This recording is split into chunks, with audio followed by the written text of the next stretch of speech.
Hello, I'm ROBwithaB, and this is What's That Sound?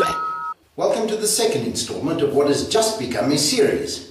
That's right, you are now a part of history. And admittedly, quite a small part. Maybe a uvula or perhaps a toenail.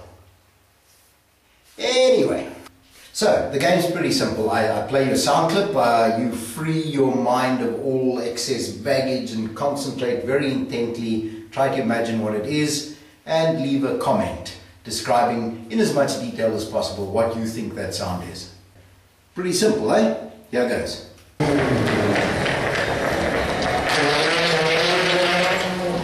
Listen a few times. When you think you have it, drop us a comment. Last time, I asked you to build up a three-dimensional picture in your mind of what the sound might be. Now that was a clue. Let's listen.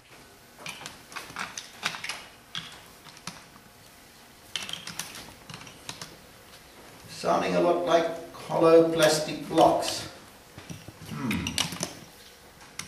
Kids playing with Lego, specifically small fingers and the big Lego blocks. Thanks everyone for all the comments. Some of them were very funny. I might not literally have ruffled, but more than once I did sock squat them. Let's take a look.